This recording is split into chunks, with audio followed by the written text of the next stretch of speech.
أعوذ بالله من الشيطان الرجيم. بسم الله الرحمن الرحيم. يا أيها الذين آمنوا بالله ورسوله والكتاب الذي نزل على رسوله والكتاب الذي أنزل من قبل ومن يكفر بالله وملائكته وكتبه ورسله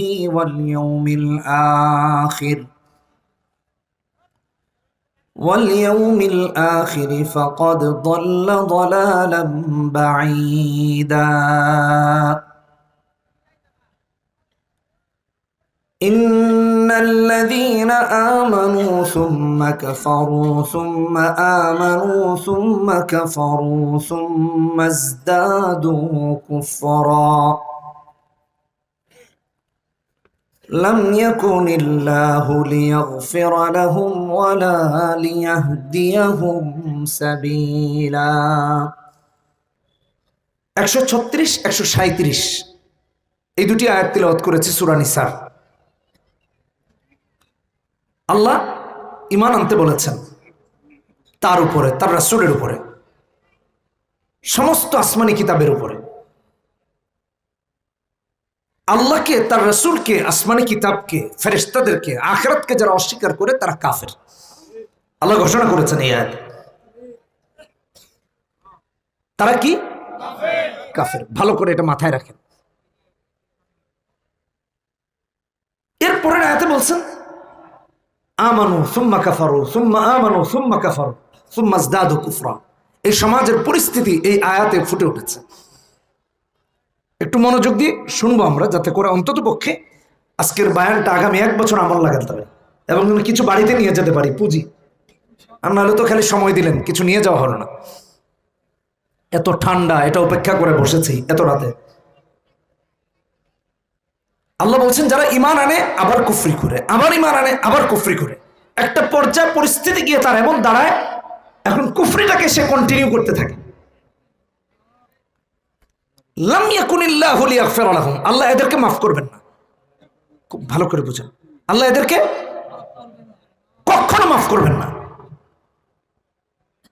আর এদের জন্য আল্লাহ কোনো পথও রাখেন নাই।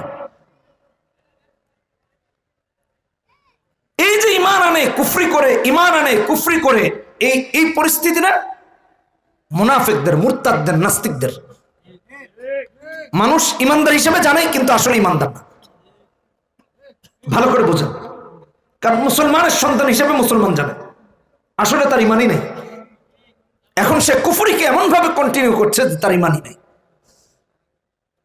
খুবই বাস্তবতা, মারাত্মক বাস্তবতা এগুলো। আমি কিভাবে বোঝাতে পারবো আমি জানি না। আচ্ছা আসেন একটু দেখি। এই যে সামনে আল্লাহ মুনাফিকের কথা বলেছেন, বাশশিরিল মুনাফিকিনা, সামনের আয়াতে বলেছেন বিআন্না লাহুম আযাবান আলীমা। তারপর বলছেন আল্লাযীনা ইয়াত্তাখিযুনাল কাফিরিনা আউলিয়া মিন দুনিল মুমিনিন আয়াবতাগুনা ইনদাহুমুল ইজ্জা ফাইন্নাল ইজ্জাতা লিল্লাহি জামিআ। এখান থেকে আল্লাহ মুনাফিকদের ব্যাপারে অনেকগুলো আয়াতে কথা বলেছেন। মুনাফিকদের অবস্থা হলোই,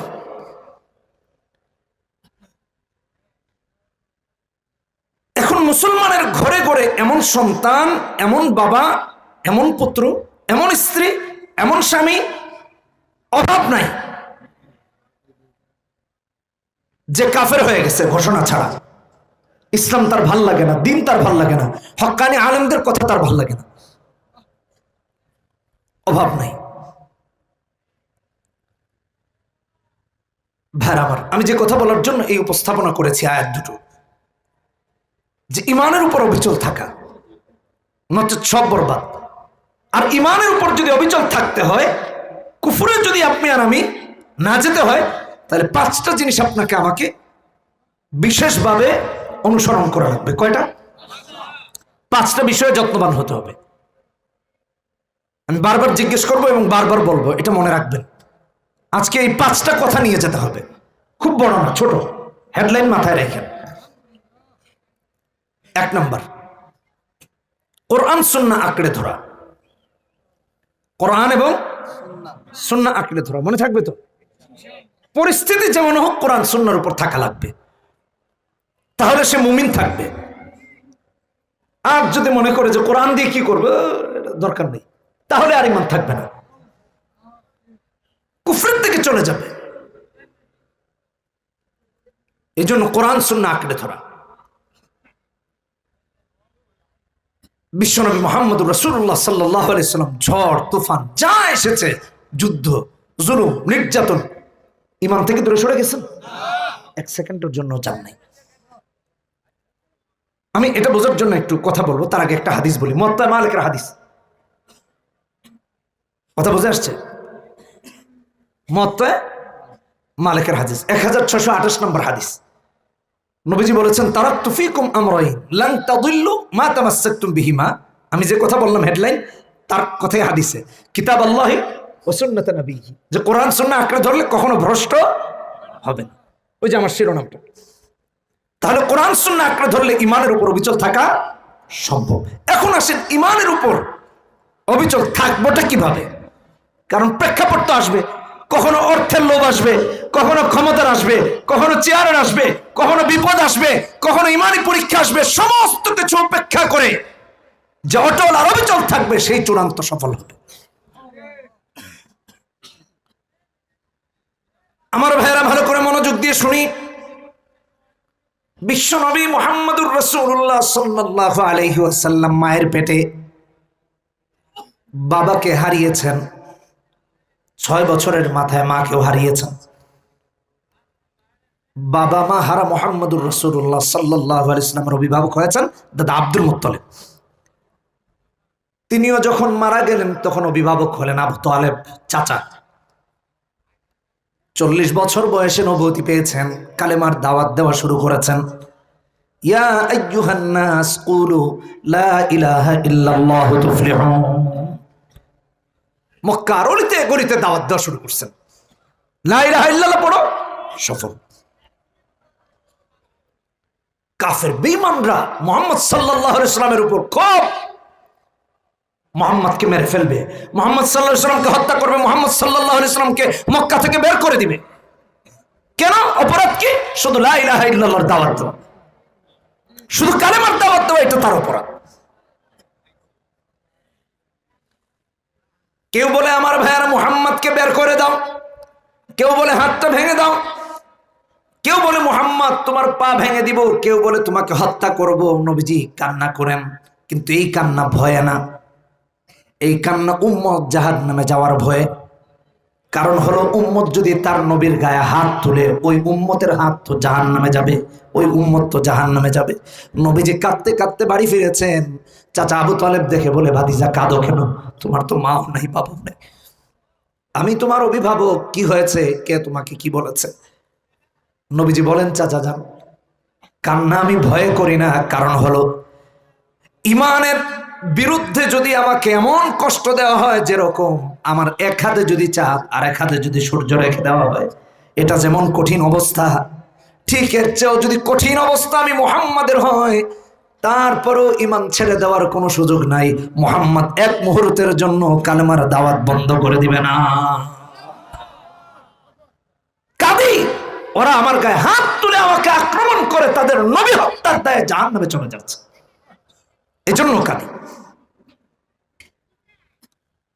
বন্ধুরা আমার, আবু তালেব কিন্তু কাফের ছিলেন এবং কুফরের উপর মারা গেছেন।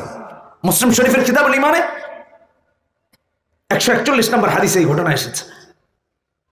কালেমা পড়তে পারেন নাই, নবীজি দাওয়াত দিয়েছেন, পড়তে পারেন নাই। সূরা কাসাসের 56 নম্বর আয়াত আল্লাহ নাযিল করেছেন, ইন্নাকা লা তাহদি মান আহবাবতা ওয়ালাকিন্নাল্লাহা ইয়াহদি মাইয়াশা।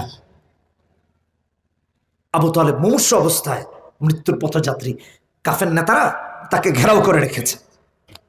মুহাম্মদকে কাছে আসতে দেওয়া যাবে না, যদি কালেমার দাওয়াত দেন আর তিনি যদি কালেমা পড়ে ফেলেন, এজন্য কাছে ভিড়তে দেন। নবীজি কাঁদতেছেন। কেন কাঁদতেছেন জানেন? কারণ ইসলামের জন্য আবু তালেব সব থেকে বড় সহযোগী ছিলেন নবীজির, সব থেকে বড় সহযোগী ছিলেন। কেমন সহযোগী আমি বলতেছি একটু পরে।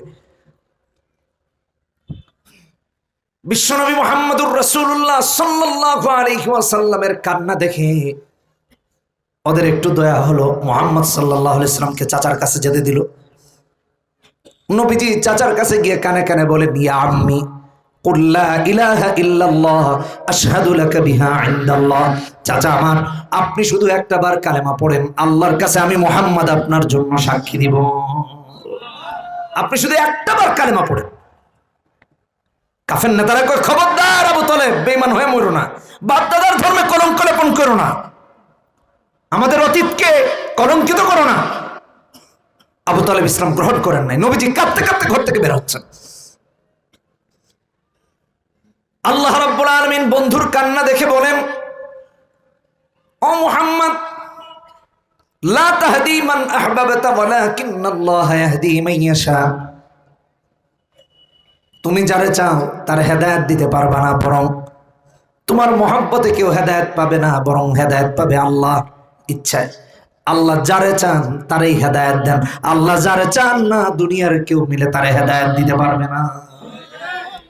এই উঠাউঠি করে না, এই আব্বুরা উঠাউঠি করো না, বাবারা বসো, উঠাউঠি করতেছো কেন বাবা?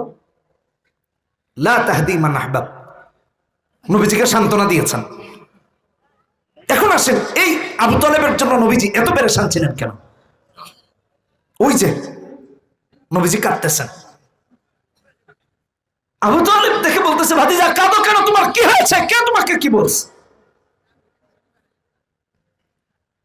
নবীজি বলেন, চাচা ওরা তো আমার ইসলামের দাওয়াত দেওয়ার কারণে এই কথা কয়।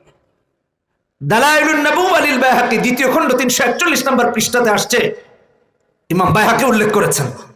আবু তালেব বলেন, ওয়াল্লাহি লা ইয়াসিলু ইলাইকা বিজামিহিম হাত্তা উওয়াসসাদা ফিত তুরাবি দাফিনা ওয়া দাউতানি ওয়া আলিমতু আন্নাকা নাসিহি ফালাকাদ সাদাকতা ওয়া কুনতা ফিনা আমিনা ওয়া আরাফতা দীনান ক্বাদ আরাফতু বিআন্নাহু মিন খায়রি আদিয়ানিল বারিয়াতি দীনা। আবু তালেব বলেন, মুহাম্মদ, ইসলামের দাওয়াত দাও, কোরআনের দাওয়াত দাও, তাওহীদের দাওয়াত দাও। আমি আবু তালেব তোমার বাবা নাই, মা নাই, আমি তোমার অভিভাবক। যতদিন আমি মাটির উপরে আছি, আল্লাহর নামে কসম করে বলি, কেউ তোমার কাছেও আসতে পারবে না। আল্লাহু আকবার। কে তোমার হাত ভাঙবে, কে পা ভাঙবে? আমি মাটির উপরে আছি মানে কেউ আসতে পারবে না। আমি আবু তালেব আছি। একজন কাফের হয়ে নবীজির পাশে এভাবে দাঁড়িয়েছেন, আর এখন মুসলমান হয়ে ইসলামের বিরুদ্ধে দাঁড়ায়। কথা একটু বুঝে শুনে বলতে হবে, দাঁড়ায় না? অভাব নেই। নবীজি ইসলাম ছেড়ে দিয়েছেন? ছেড়ে দেন নাই, অটল ছিলেন, অবিচল ছিলেন। লা ইলাহা ইল্লাল্লাহর দাওয়াত বন্ধ করে দেন নাই। শুধু তাই না আমার ভাইয়েরা, আবু তালেব বলেন, ওয়া আরাদতা দীনান ক্বাদ আরাফতু বিআন্নাহু মিন খায়রি আদিয়ানিল বারিয়াতি দীনা মুহাম্মদ। তুমি যে ধর্ম আমার কাছে উপস্থাপন করেছো, আমি জানি তামাম পৃথিবীতে যত ধর্ম আছে সমস্ত ধর্মের সেরা ধর্ম হলো ইসলাম। কিন্তু ইসলাম গ্রহণ করতে পারেন নাই, হেদায়েত পান নাই। তাহলে এক নম্বর হলো দৃঢ় থাকা, কোরআন সুন্নাহর উপর ইস্তেকামত থাকা। বন্ধুগণ আমার, তাই তো আমার আল্লাহ কোরআনে বলছেন,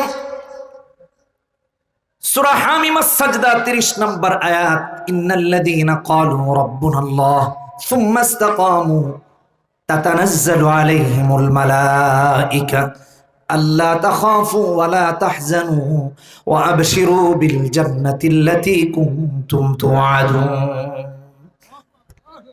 যারা আল্লাহ আমার রব বলে আর এর উপর ইস্তেকামত থাকে, আর কাউকে রব বানায় না। এখন তো রব বানানোর লোকের অভাব নাই। এই যে একজন বাউল শিল্পী, তার মন্তব্য আমি কোট করে রেখেছি। কয়েকটা কথা বলেছে। একটা বলেছে সে আল্লাহর হোগামাতা খুঁজে পায় না। নাউজুবিল্লাহ, জোরে বলেন না, চিৎকার দিয়ে। তার তো মৃত্যুদণ্ড হওয়া উচিত। বুখারীর হাদিসে 3032 নম্বর হাদিসে রাসূল বলেছেন, মান বাদদালা দীনাহু ফাকতুলু। এবং আমাদের ইমামদের মতো তারা কতল করা উচিত। ভালো করে শুনেন, ও তো মুরতাদ হয়ে গেছে। আল্লাহ নাকি হোগামাতা পায় না। ভিডিও আছে সোশ্যাল মিডিয়াতে, আপনারা দেখেন, ইউটিউবে আছে। দ্বিতীয়ত কি বলেছে জানেন? বলে পীরসাবরা যেরকম মুরিদ বানিয়ে মুরিদদের এবং মুরিদদের মাঝে তার অবস্থানকে আরো প্রসারিত করে, সে বলতেছে আল্লাহ একজন এলাম কি, এরকম 200-400 আল্লাহ হইলে নাকি আরো এটা বাড়তো, নাউজুবিল্লাহ, পীর মুরিদদের সাথে। এটাও সে বলেছে তার এই ভিডিওতে। আর আরেকটা ভিডিওতে বলেছে আল্লাহ নাকি নাচতে কইছে, দলিল দিছে সূরা নাস, কুল আউযু বিরাব্বিন নাস মালিকিন নাস কইতে গেছে। আল্লাযী ইউওয়াসউইসু, এখানে বলতেছে আল্লাযী সুফি সুদুরিন নাস বলে কইছে, মানে ভুল তো ভুলই, আল্লাহ নাকি নাচতে বলছে। মানে এটা কি? এটা তো আরবি, নাচ মানে তো হলো মানুষজন, মানুষ, তাহলে এটা নাচা কেমনে হয়? কোরআনের অপব্যাখ্যাই না, শুধু শুধু মুরতাদ না, তো জঘন্য অত্যাচার ইসলামের উপরে, জঘন্য অবিচার। আল্লাহ কোরআনে কারীমে বলেছেন সূরা আনফালে 13 নম্বর আয়াতে, আমি লম্বা না করার জন্য তার বিষয়ে একটু সংক্ষেপে বলে যাচ্ছি। ওমাই ইউশাকিল্লাহ ওয়া রাসূলহু ফাইন্নাল্লাহা শাদীদুল ইকাব বলছেন, এদের জন্য কঠিন শাস্তি আল্লাহ রাখছেন। আল্লাহ তাআলা অন্য আয়াতে বলেছেন আলাম ইয়ালামু আন্নাহু মান ইউহাদিদিল্লাহ ওয়া রাসূলহু ফাআন্না লাহু নার জাহান্নাম খালিদান ফিহা, এরা চিরস্থায়ী জাহান্নাম। সূরা তাওবাতে বলেছেন 63 নম্বর আয়াতে।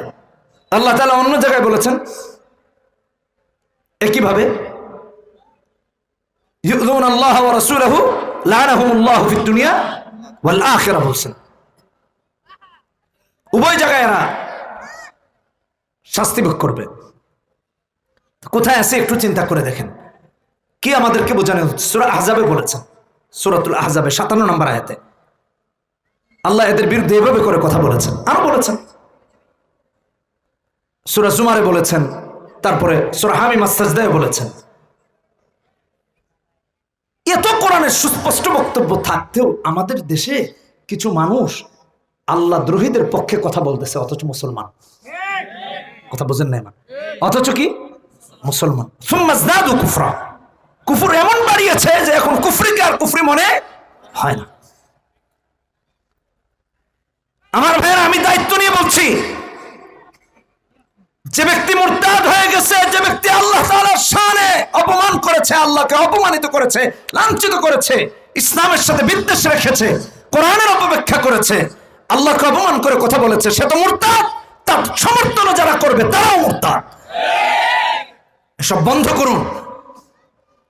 বিগত সরকারের নামে আমি বহুজনকে বলেছি, ভাই রাজনীতি করেন ভালো কথা, আপনার দলে যদি বামপন্থী থাকে, সে যদি তার অনুভূতি, তার অবস্থানকে তুলে ধরে, দলে তো ডানপন্থীও আছে, দলে তো মুসলমানও আছে, দলে তো নামাজিও আছে, দলে তো হাজী সাহেবও আছে। হাজী সাহেবের হজ গেল কোথায়? হাজী সাহেবের ঈমান গেল কোথায়? সেই দলে নাস্তিকবাদ মাথা চাড়া দিয়ে ওঠে, সেই দলে যদি মুসলমান থাকে, মুসলমানদের উচিত কান ধরে নাস্তিকবাদকে দাঁড়িয়ে দেওয়া।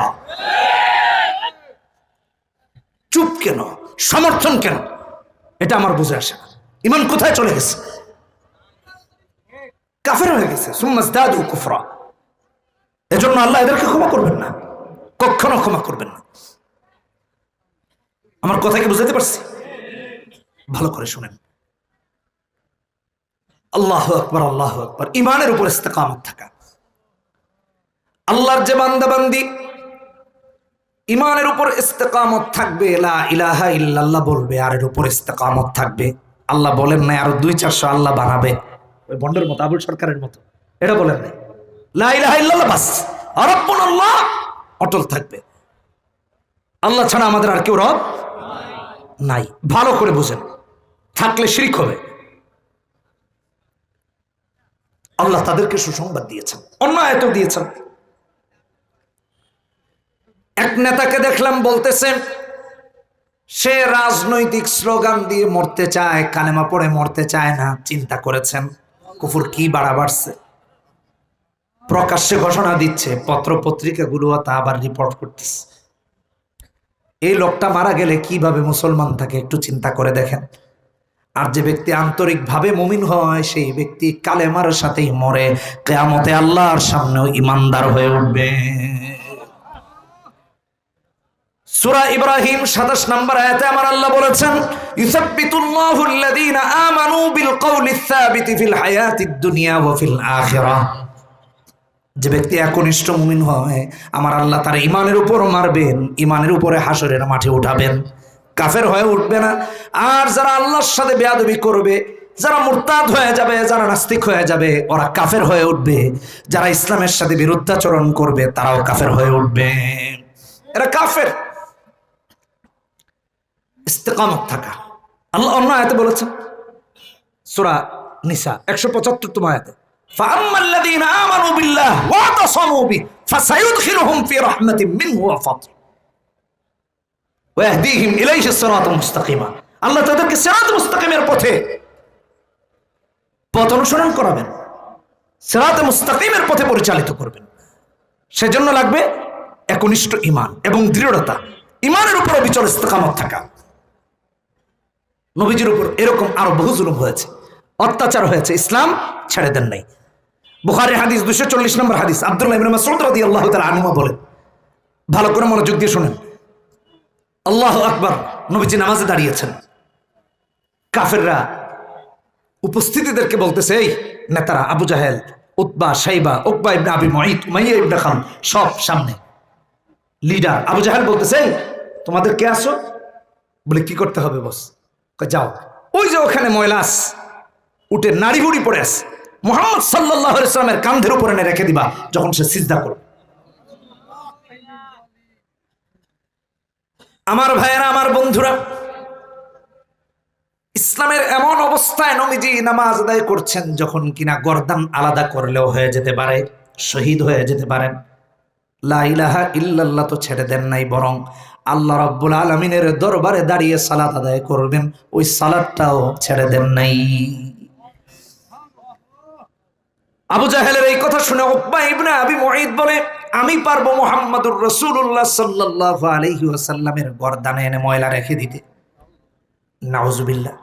দৌড়ে গিয়েছে, উটের নাড়ি ভুড়িগুলো এনে নবীজি যখন সিজদায় গিয়েছেন, সর্বশোকে সমস্ত কিছুকে রবের কাছে বিনীতভাবে নিবেদন করেছেন, ওই মুহূর্তে গর্দান মুবারকের উপরে নাড়ি ভুড়ি রেখে দিয়েছে। হযরত আব্দুল্লাহ ইবনে মাসউদ বলেন, এমন অবস্থা, তখন দুর্দিন ছিল ইসলামের, আমি দেখতে পাচ্ছি আল্লাহর হাবিবের কষ্ট হচ্ছে কিন্তু কিছুই করতে পারছি না, আমার কলিজাটা কষ্টে চুরমার হয়ে যাচ্ছে, ভেঙে ছারখার, কিচ্ছু নবীজির জন্য করতে পারতেছি না। আমার ভাইয়েরা, এখানেই শেষ না।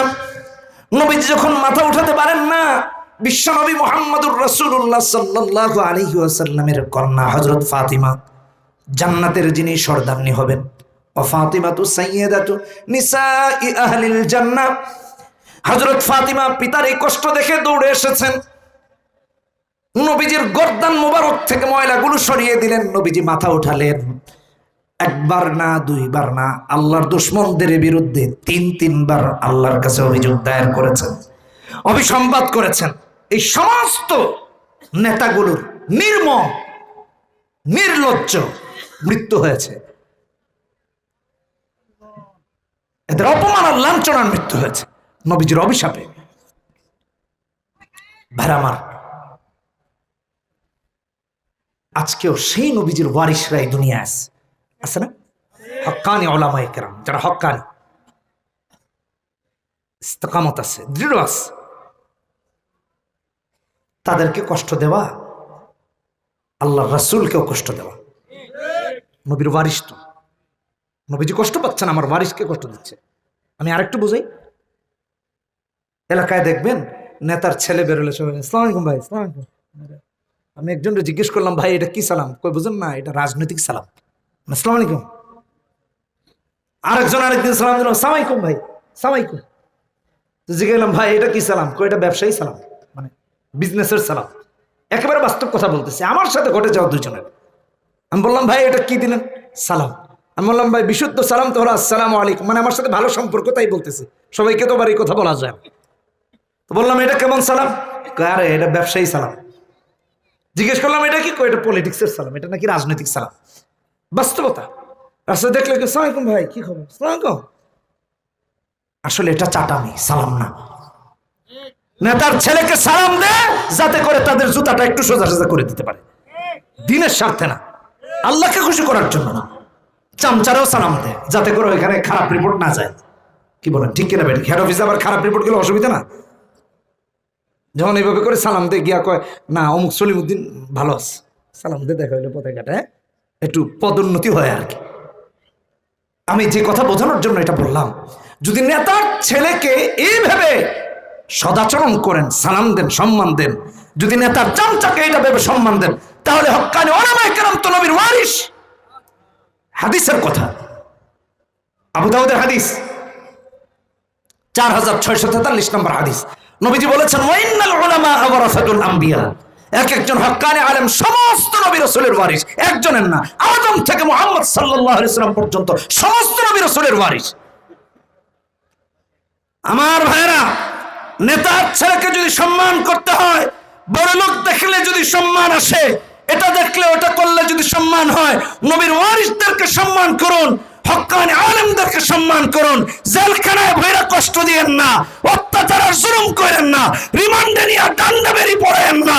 যেদিন হক্কানি আলেমদের চোখের পানি আল্লাহর আরশে পৌঁছে যাবে, পৃথিবীর কারো মস্তক টিকে থাকবে না, থাকবে না, থাকবে না।